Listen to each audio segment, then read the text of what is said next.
do you see any problem of the President Trump administration handling the situation either late, early, or by taking certain, actions in any way that you can criticize, sir? I think that President Trump was slow to recognize the dangers of coronavirus. And if you go back to statements that were made by the president and members of his team in, say, February, even late February, they were dismissive of it.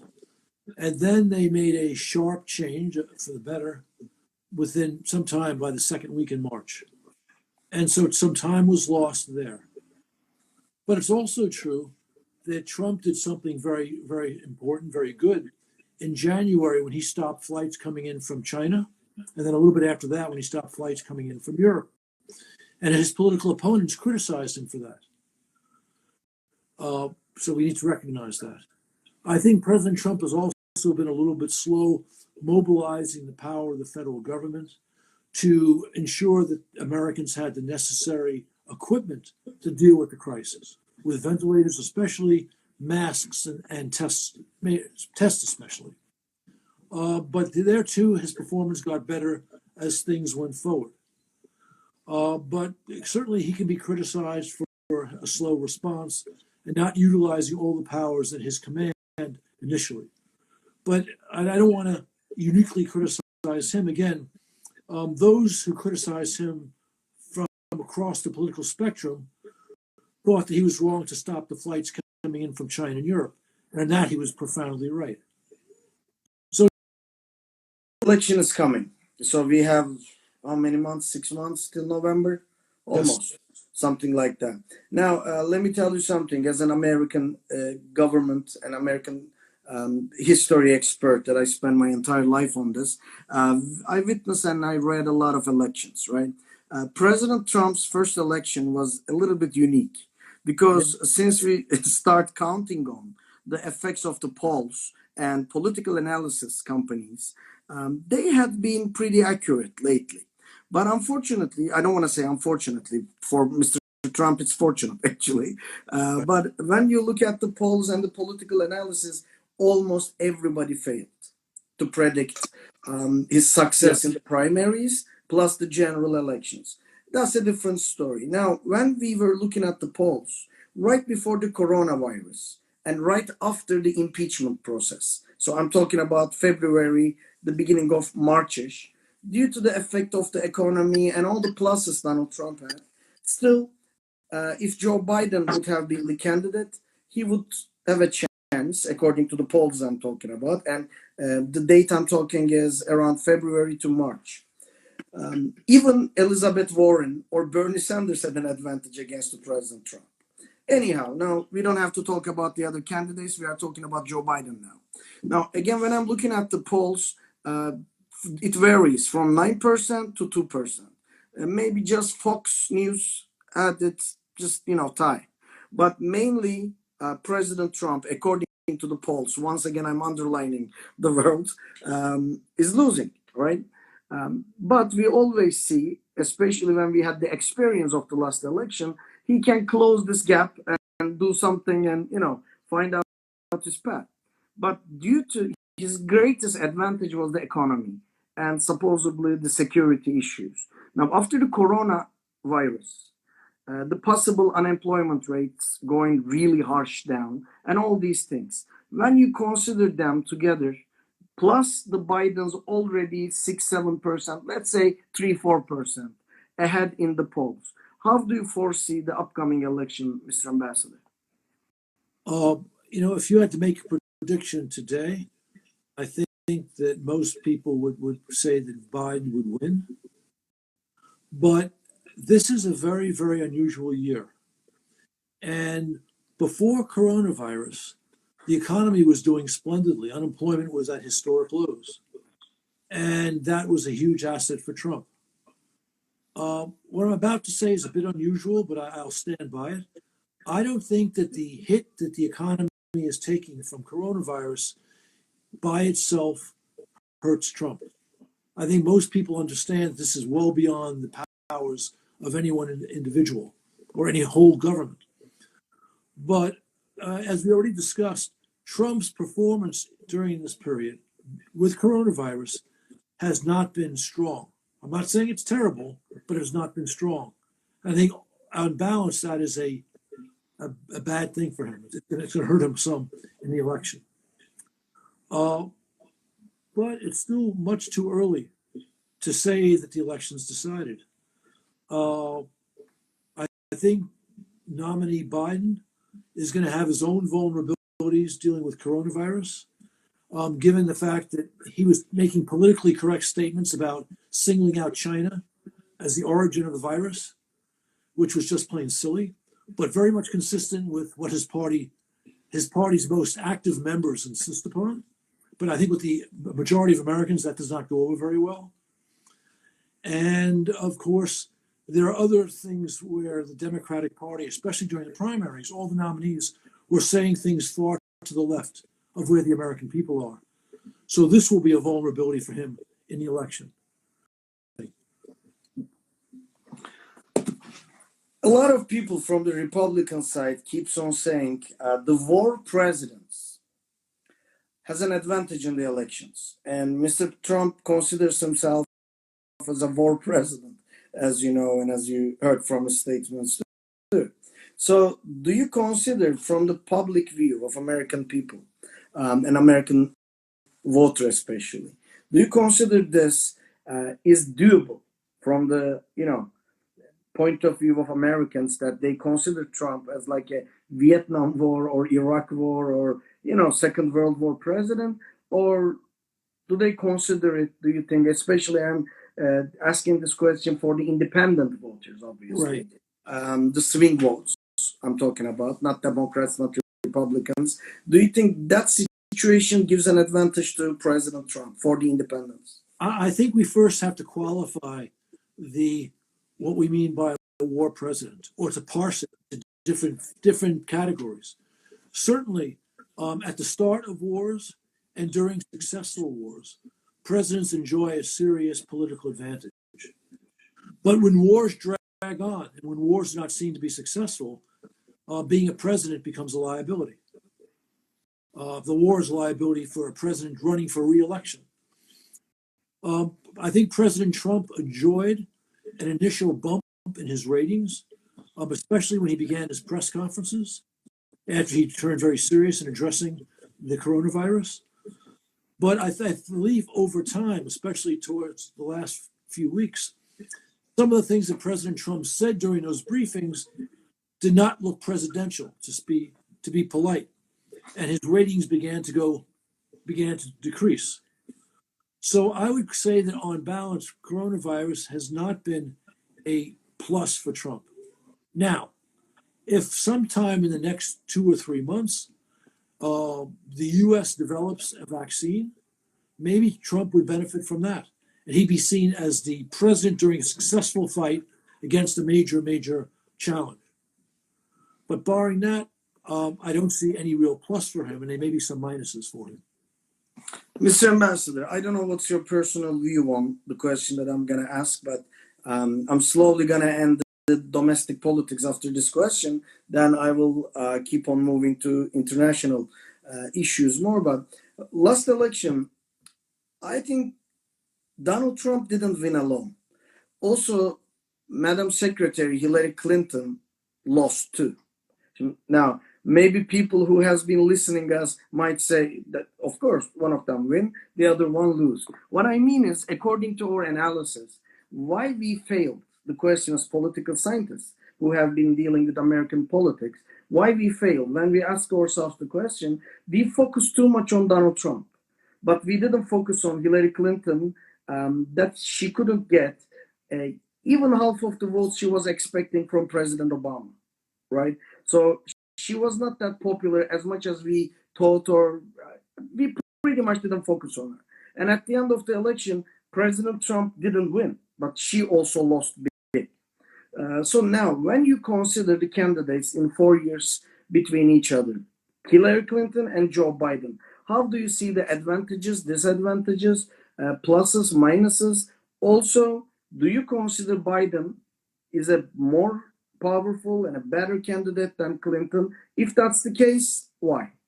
Biden is not a strong candidate, but he is certainly a better candidate than Hillary Clinton. Uh, Uh, the principal reason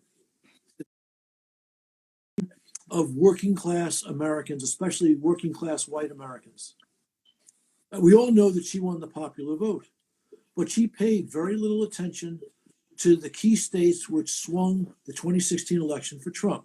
I'm talking about Ohio, Pennsylvania, Wisconsin, Michigan, yeah. and she barely campaigned there. Barely campaigned in the areas where if she had taken 10 or 20,000 more votes, she would have won the states and thereby won the election. My understanding is not just her husband, Bill Clinton, but Joe Biden back in 2016 was saying you had to be addressing these people. And Biden's biography very much is the biography of someone who has paid attention to the working class, including the white working class. So in that sense, he's a better candidate. But he is not a young man. Like Hillary, he does not generate a lot of support, a lot of energy. But he appears as a nice guy, which is something that was never part of her persona. Although these latest charges of sexual harassment may cut into that reputation that he enjoys. Still, on balance, he recognized where he needs to devote his energies. He does not have some of her large liabilities. He's clearly a stronger candidate than he was. And barring something spectacular in the coronavirus area, or if he makes some spectacular mistake, I think he's the likely winner. My last domestic question is coming. With your permission, Right. then we are done with Right. the American politics. But when I find you, I want to, take some advantage from your knowledge Please. to see about the upcoming election. Mr. Ambassador, now, President Trump in the last election, he didn't have any political record, right? He did not vote in the Congress. He did not do any state legislation. He didn't advocate for anything. He were a candidate from different parties. He paid for all the parties legally, of course. So pretty much he didn't have a political standing big time. Right. Plus he didn't have a record, obviously. Right. He promised a lot of things. And he was in charge for the past 4 years. And now in this election, when he says, I will make America greater, or, another thing, slogan, whatever he's going to use, now he has a 4 year of record.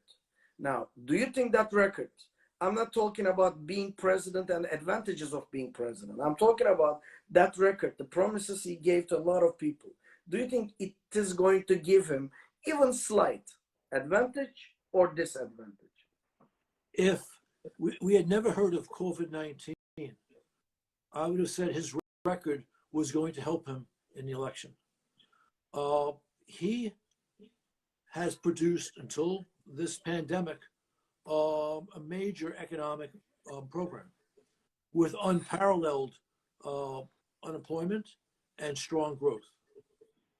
And we saw President Obama claiming some of the credit for Trump's economy, demonstrating how good it's been. Trump also was good in recognizing the danger of China to the United States in a way that his predecessors, both Obama, actually not both, Obama, Bush, and Clinton had not. That was a plus. And his record on immigration, while very controversial, was closer to the middle American, the average American, than the Democratic position. Because during the primaries, Democratic primaries, most of the candidates were essentially advocating open borders for illegal immigration and giving illegal immigrants full American benefits, which is something that's very unpopular with the average American. But having said that, coronavirus has added a whole important overlay to this. And again, I think the best adjective to describe President Trump's performance with the pandemic is erratic. He's done some things very well, he's done some things poorly, and he's made many statements which have not, let's say, enhanced his image.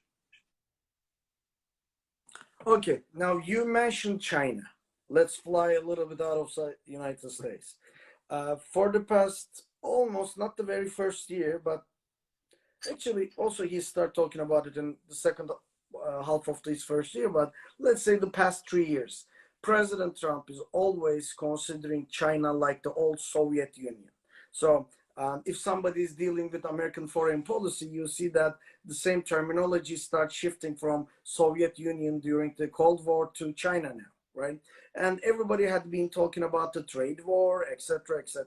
Even during the coronavirus era, President Trump is not using the word coronavirus. He says the Chinese virus, or Secretary of Defense and States keeps on saying the Wuhan virus, so on and so forth. So my question is this: how was the relations? Not will be yet.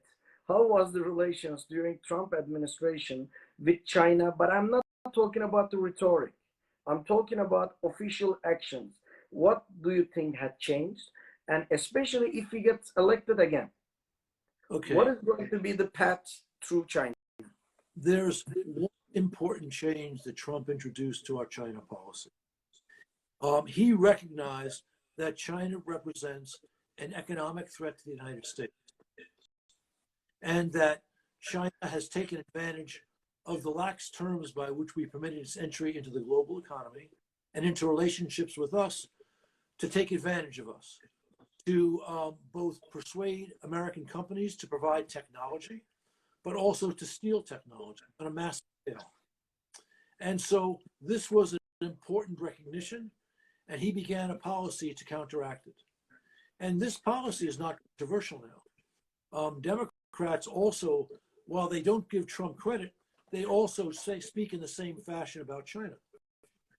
And to my mind, this is very realistic. The point is not that the U.S. is talking about China. And I would say, if we watch carefully what China's done with the Philippines, with Vietnam, with Japan, that the Chinese aims cut against the interest of many other countries, countries that seek protection in international law and what some people call the international liberal order. China is using its great economic and military strength to put pressure on its neighbors and others to achieve its objectives. I was in Philippines, November or December-ish. Right. Honestly, that was my first time in Philippines. I went there to get an award, an international award. So I had a chance to spend almost 2 weeks in Philippines. And of course, as a political scientist, as an international relations professor, I keep on, reading about it for my life. But first visit to Philippines. So I always knew Philippines was a very important base. I'm not talking about a military base alone, but economic base, strategic base, at least mentally, psychological base for the gateway of the ocean, right? But now I had been seeing that even Philippines, Manila, split from the middle, the Chinese companies, the Chinese establishments, the Chinese big towers, etc., and still the American ones, American affected ones, let's say. So I understand fully what you mean about Chinese expansion, but do you think President Trump, more than talking about the taxes and increasing this or that, where do you think this tension between China and United States might go up to if President Trump gets elected? And my second question, let's say President Biden got elected. Now, that's another case. Right. Do you see any changes in the U.S. policy towards China? I suspect that in a year from now, no matter who is president, our policy towards China will be becoming, I would say, both wiser and tougher. Whether, again, Biden wins or Trump wins. I do think, though, that if Biden were president, our policy would be more disciplined, more coherent, because Trump has trouble formulating coherent policies and ensuring their implementation. So you say pretty much it doesn't matter who's going to be the president. United States policy is going to be more, disciplined and harsher in a polite way of saying it towards China. Okay, let's leave China a little bit aside. Let's come to Russia. Okay. what is going on between US and Russia lately, and what is your projections about that, besides China or the other countries, US-Russian relationship? And also, if you can add a little bit about from the Middle East perspective, from energy perspective, and from European perspective, how do you foresee the upcoming relationships between these two countries? Okay. Uh, First, some general comments about Russian policy during the Trump administration. By and large, the Trump administration's policies towards Russia have been a continuation of Obama's. Obama understood, at least by his second term, that there was a Russia problem, that Russia was pursuing aggressive revisionist policies, and that we needed to counteract them, at least to a certain extent. And the Trump administration has pursued policies on balance that have been tougher than Obama's. And to me, that's a good thing. But while that's been the policy of the administration, President Trump's own statements are not fully consistent with those policies.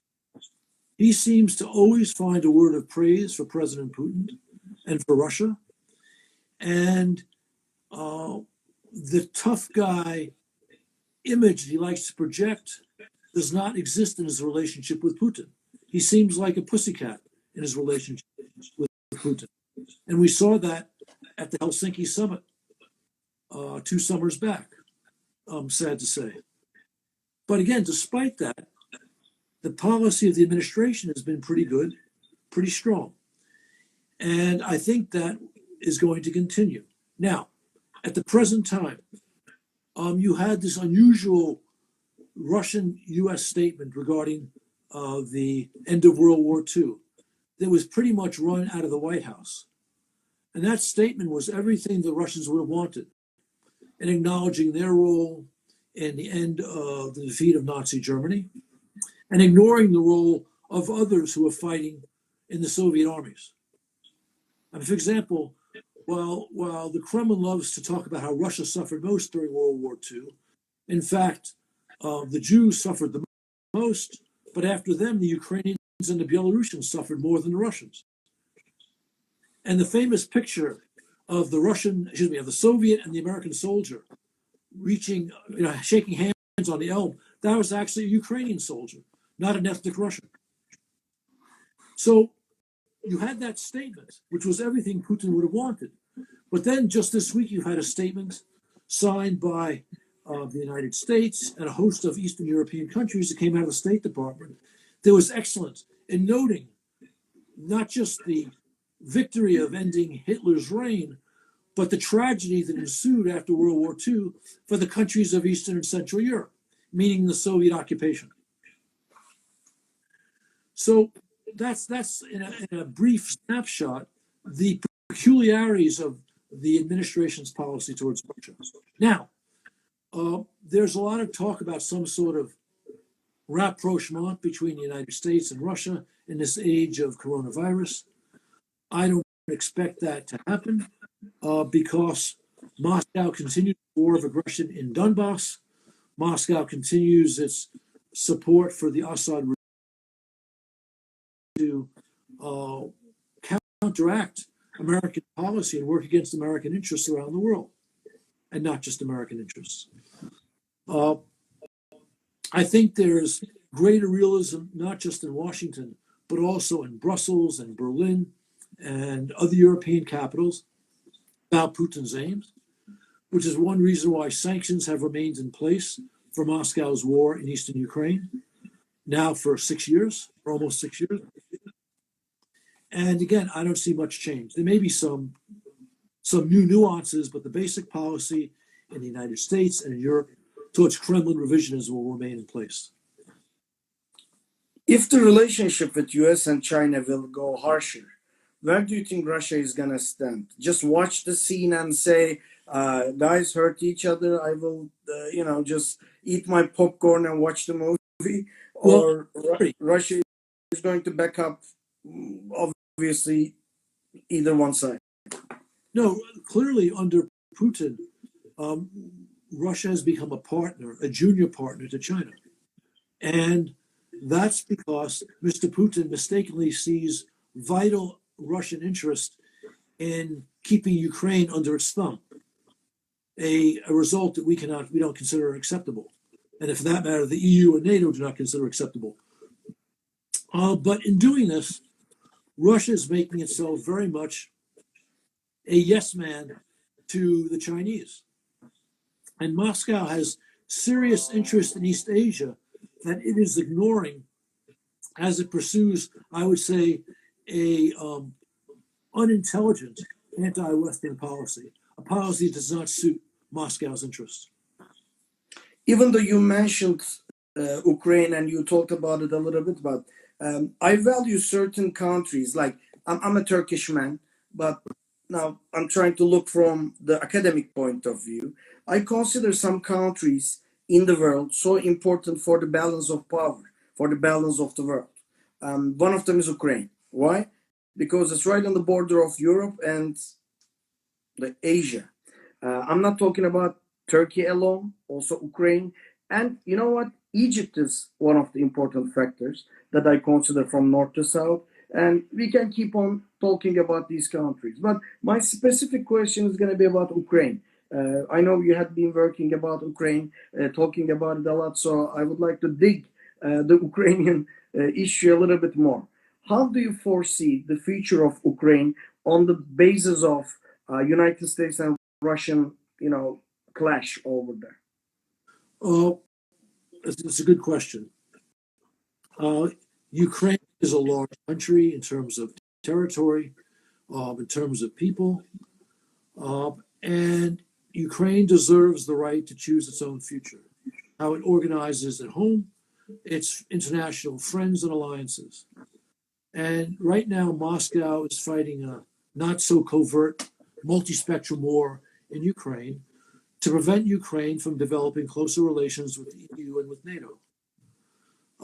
Moscow is going to lose that war. Moscow is losing that war because it cannot afford to fight a conventional war, one that would lead to a very sharp international reaction, and two, its own people would not support it. So it's trying to do this by a stealthy war. Its problem is that the people of Ukraine are not willing to accept diktat from Moscow. And there are very few people, there are some, but there are very few people, even in eastern Ukraine, who are willing to fight for Russia. But there are many hundreds of thousands willing to fight for Ukraine. So this is the basic problem that Moscow has. And as long as Western support for Ukraine remains solid, support in terms of sanctions on Moscow for its aggression, military equipment for the Ukrainian armed forces, and also support for Ukraine moving on reform, I think the Kremlin ultimately will have to back out of this war. It's possible that this day will be close because of the sharp drop in oil and gas prices resulting from the pandemic-induced recession. Now, we are getting into our last 11 minutes, but I want to ask as much as I can in the upcoming 11 minutes. One of them is about Europe, of course. Now, Great Britain is out. Okay. Now, because of the coronavirus, actually, I don't want to say because of the coronavirus, since Maastricht, we have been seeing a lot of tensions in European countries, a split between North and South, a crisis between East and West. So, you know the big story. So what I'm seeing is, especially with the corona, what I have been witnessing is everybody's blaming each other. Some countries want more support from the Central European Union funds. Germany says, hey, you should have kept your money and kept your, winter money aside. So why I should pay when there's a crisis? The situation.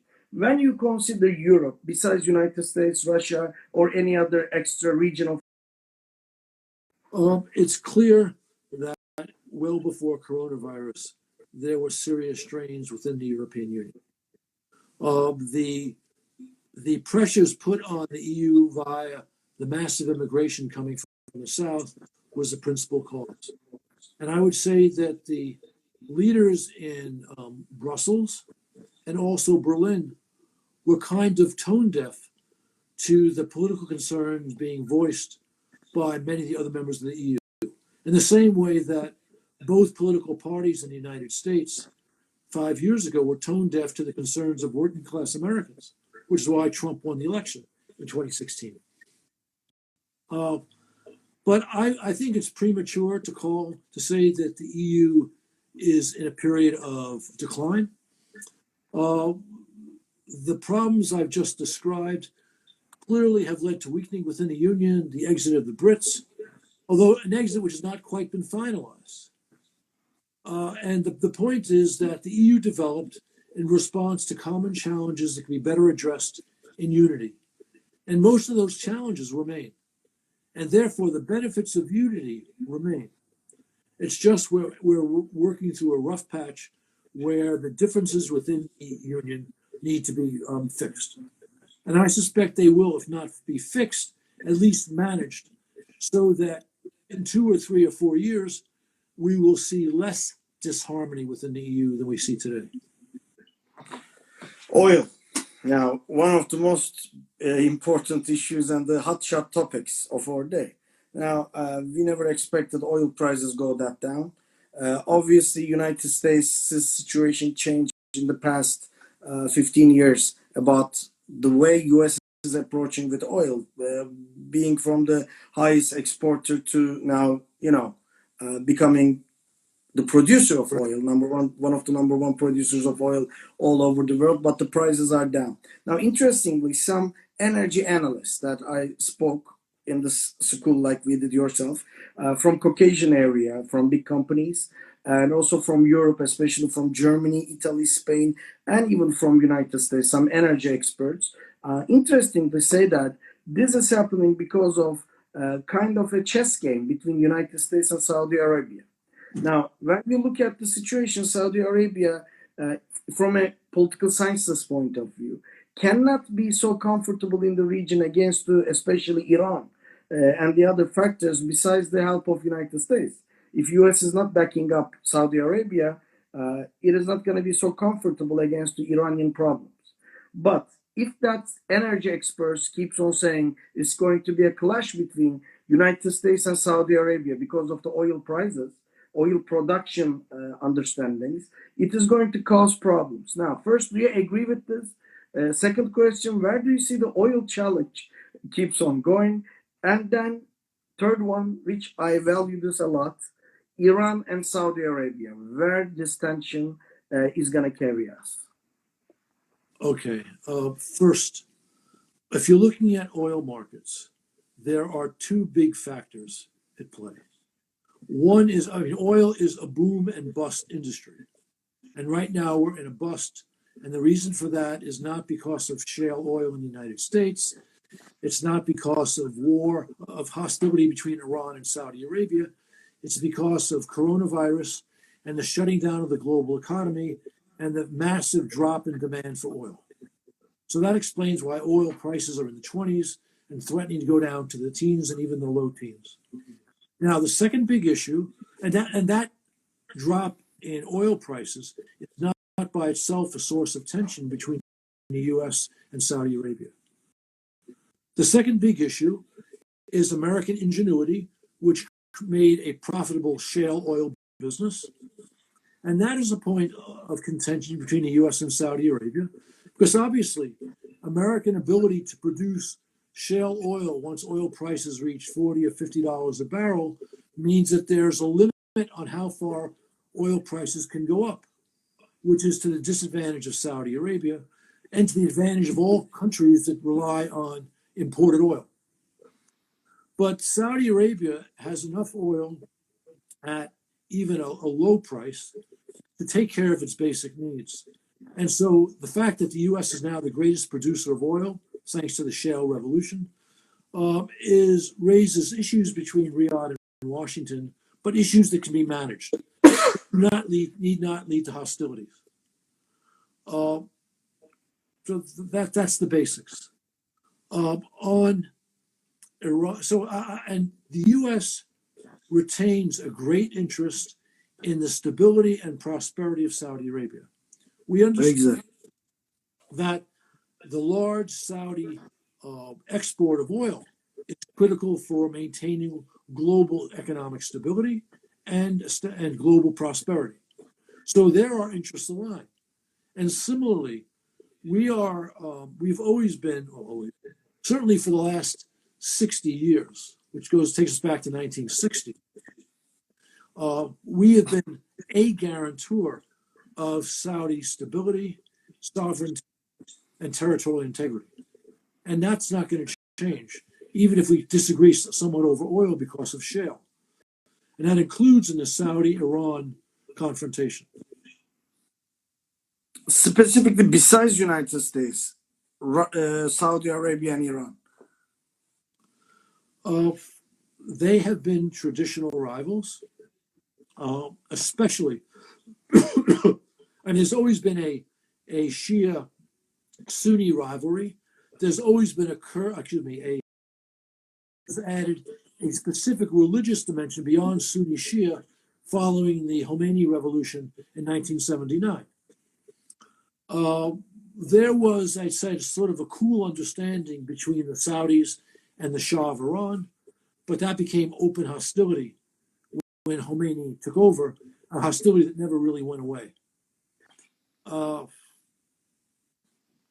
This hostility will remain at a fairly high pitch as long as Iran pursues an aggressive foreign policy in the region, which has been doing for over 30 years now, over 40 years now. But even if Iran were to step back from such a sharp, aggressive foreign policy, there would always remain some tensions between Riyadh and Tehran.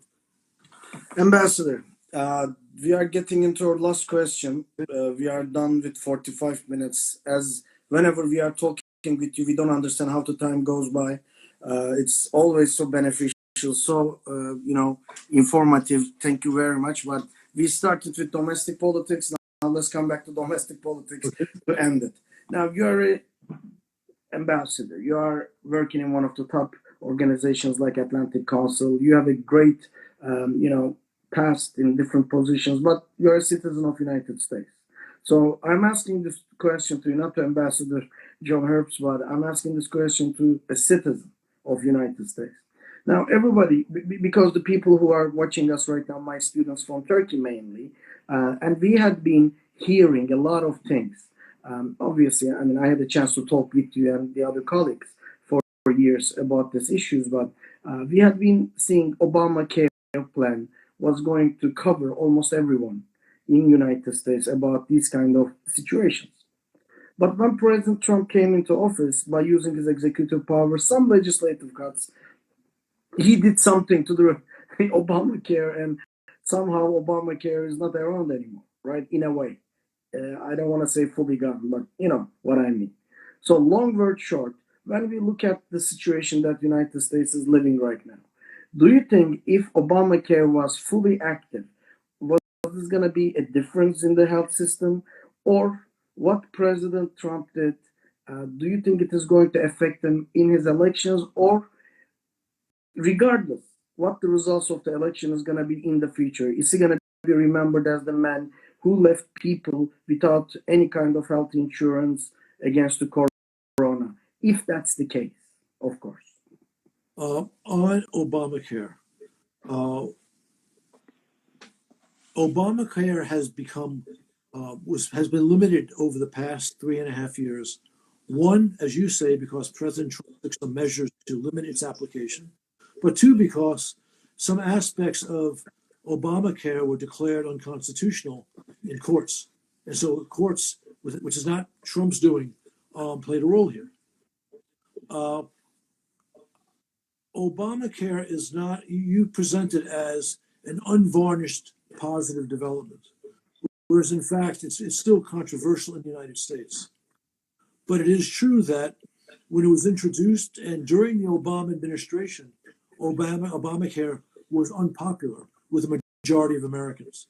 Today it is popular with the majority of Americans.